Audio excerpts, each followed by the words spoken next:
ದುಡ್ಡು ತಗೊಂಡಿದ್ದಾರೆ. What does it mean? ತಪ್ಪು ಮಾಡದೇ ಇದ್ರೆ ಯಾಕೆ ಸೈಟ್ ನ ಸರೆಂಡರ್ ಮಾಡ್ಬಿಡ್ತಾ ಇದ್ರು?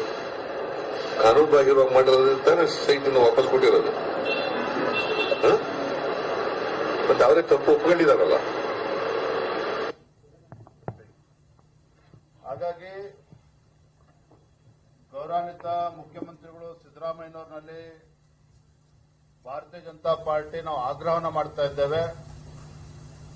ಇನ್ನಾದರೂ ತಮ್ಮ ಬಂಡತನವನ್ನ ಬಿಟ್ಟು ಇಷ್ಟೊಂದು ಕಳಂಕವನ್ನು ಹೊತ್ಕೊಂಡಿರ್ತಕ್ಕಂಥ ತಾವುಗಳು ಇಷ್ಟೊಂದು ಆರೋಪಗಳನ್ನು ಹೊತ್ಕೊಂಡು ಇವತ್ತು ಆರೋಪಿ ಸ್ಥಾನದಲ್ಲಿ ನಿಂತಿರ್ತಕ್ಕಂಥ ಗೌರವಾನ್ವಿತ ಮುಖ್ಯಮಂತ್ರಿಗಳು ಸಿದ್ದರಾಮಯ್ಯನವರು ತತ್ಕ್ಷಣ ತಮ್ಮ ಸ್ಥಾನಕ್ಕೆ ರಾಜೀನಾಮೆಯನ್ನ ಕೊಡಬೇಕು ಅನ್ನುವ ಆಗ್ರಹವನ್ನು ಮಾಡ್ತಾ ಇದ್ದೇನೆ. ಜೊತೆಯಲ್ಲಿ ಖಾಸಗಿ ದೂರಿನ ಮೇಲೆ ರಾಜ್ಯಪಾಲರು ಇವತ್ತು ಪ್ರಾಸಿಕ್ಯೂಷನ್ಗೆ ಅನುಮತಿ ನೀಡಿದಂತ ಸಂದರ್ಭದಲ್ಲಿ ಸ್ವತಃ ಮುಖ್ಯಮಂತ್ರಿಗಳು ಸಿದ್ದರಾಮಯ್ಯನವರು ಆದಿಯಾಗಿ ಕಾಂಗ್ರೆಸ್ ಪಕ್ಷದ ಅಧ್ಯಕ್ಷರು, ಸಚಿವರು, ಕಾಂಗ್ರೆಸ್ ಪಕ್ಷದ ಮುಖಂಡರು ರಾಜ್ಯಪಾಲರ ಮೇಲೆ ಆರೋಪದ ಸುರಿಮಳೆಯನ್ನ ಮಾಡಿದ್ರು. ಇವೆಲ್ಲವೂ ಕೂಡ ರಾಜಕೀಯ ಪ್ರೇರಿತವಾಗಿರ್ತಕ್ಕಂಥದ್ದು. ರಾಜ್ಯಪಾಲರು ಮುಖ್ಯಮಂತ್ರಿಗಳಿಂದ ಮುಖ್ಯಮಂತ್ರಿಗಳಿಗೆ ಇವತ್ತು ಪ್ರಾಸಿಕ್ಯೂಷನ್ಗೆ ಅವಕಾಶ ಕೊಟ್ಟಿರ್ತಕ್ಕಂಥದ್ದು ಇದು ಸರಿಯಲ್ಲ. ಇದು ಕೇಂದ್ರದ ಕೈಬೊಂಬೆಯಾಗಿ ವರ್ತನೆ ಮಾಡ್ತಾ ಇದ್ದಾರೆ ಸಿದ್ದರಾಮಯ್ಯನವರು ಆರೋಪಗಳನ್ನು ಮಾಡಿದ್ರು.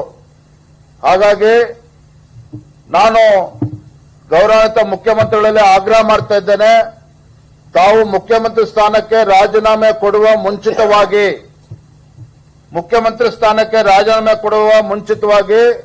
ಗೌರವಾನ್ವಿತ ರಾಜ್ಯಪಾಲರಲ್ಲಿ ಕ್ಷಮೆಯನ್ನ ಯಾಚಿಸಬೇಕು.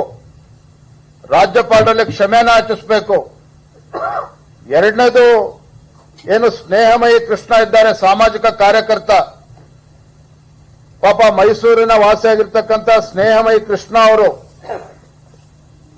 ಮುಖ್ಯಮಂತ್ರಿಗಳು ಸಿದ್ದರಾಮಯ್ಯನವರ ವಿರುದ್ಧ ಇವತ್ತು ಭ್ರಷ್ಟಾಚಾರದ ಆರೋಪ ಮಾಡಿದಾಗ ಅವನ ಮೇಲೇನೆ ದೂರನ್ನ ಹಾಕಿಸಿದ್ರು, ಅವನನ್ನ ಕಟ್ಟಿ ಹಾಕ್ತಕ್ಕಂಥ ಪ್ರಯತ್ನ ಮಾಡಿದ್ರು.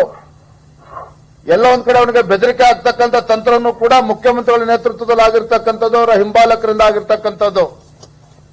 ಹಾಗಾಗಿ ಮಾನ್ಯ ಗೃಹ ಸಚಿವರಲ್ಲಿ ಮತ್ತೆ ಡೈರೆಕ್ಟರ್ ಜನರಲ್ ಆಫ್ ಪೊಲೀಸ್ ಅವರಲ್ಲೂ ಕೂಡ ನಾನು ಆಗ್ರಹವನ್ನು ಮಾಡ್ತೇನೆ, ತತ್ಕ್ಷಣ ಸ್ನೇಹಮಯಿ ಕೃಷ್ಣ ಅವರಿಗೆ ಸೂಕ್ತವಾಗಿರ್ತಕ್ಕಂಥ ಭದ್ರತೆಯನ್ನು ಕೂಡ ಅವರಿಗೆ ಕೊಡಬೇಕಾಗ್ತದೆ. Proper security, police security has to be given to Snehamayi Krishna. ಯಾಕೆಂದ್ರೆ ಪಾಪ ಅವನು ಕೂಡ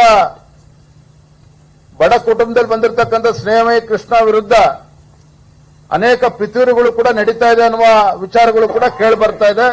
ಹಾಗಾಗಿ ತತ್ಕ್ಷಣ ಗೃಹ ಸಚಿವರು ಈ ವಿಚಾರವನ್ನು ಗಂಭೀರವಾಗಿ ತೆಗೆದುಕೊಂಡು ಸೂಕ್ತವಾಗಿರ್ತಕ್ಕಂಥ ಒಂದು ಸೆಕ್ಯೂರಿಟಿ ಅವರಿಗೆ ಕೊಡಬೇಕು ಅಂತೇಳಿ ನಾನು ಈ ಸಂದರ್ಭದಲ್ಲಿ ನಾನು ಹೇಳೋದಕ್ಕೆ ಇಚ್ಛಪಡ್ತೇನೆ.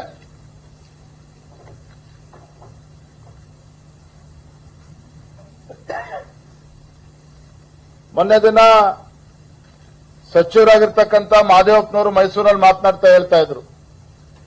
ಏನ್ ಹೇಳಿದ್ರು? ಸಿಎಂ ಸಿದ್ದರಾಮಯ್ಯನವರು ಮುಖ್ಯಮಂತ್ರಿ ಸ್ಥಾನದಿಂದ ಇಳಿಯೋದನ್ನೇ ಕಾಂಗ್ರೆಸ್ ಪಕ್ಷದಲ್ಲಿ ಕೆಲವರು ಕಾಯ್ತಾ ಇದ್ದಾರೆ ಅನ್ನೋ ಮಾತನ್ನ ಸ್ವತಃ ಮುಖ್ಯಮಂತ್ರಿಗಳು ಸಿದ್ದರಾಮಯ್ಯನವರ ಆಪ್ತರಾಗಿರ್ತಕ್ಕಂಥ ಮಹದೇವಪ್ಪನವರು ಹೇಳಿದ್ದಾರೆ. ಅದಕ್ಕೆ ಮುಂಚಿತವಾಗಿ ಮಲ್ಲಿಕಾರ್ಜುನ್ ಖರ್ಗೆ ಅವರು ಬೆಂಗಳೂರಿಗೆ ಬಂದಂತ ಸಂದರ್ಭದಲ್ಲಿ ಅವ್ರು ಹೇಳಿದ್ದಾರೆ, ಸಿದ್ದರಾಮಯ್ಯನವರು ಇವತ್ತು ಇರ್ತಾರೆ, ನಾಳೆ ಹೋಗ್ತಾರೆ. ಅಂದ್ರೆ ಮುನ್ಸೂಚನೆಯನ್ನ ಈಗಾಗಲೇ ಕಾಂಗ್ರೆಸ್ ಪಕ್ಷದ ರಾಷ್ಟ್ರೀಯ ಅಧ್ಯಕ್ಷ ಆಗಿರ್ತಕ್ಕಂಥ ಮಲ್ಲಿಕಾರ್ಜುನ್ ಖರ್ಗೆ ಅವರು ಈಗಾಗಲೇ ನೀಡಿದ್ದಾರೆ.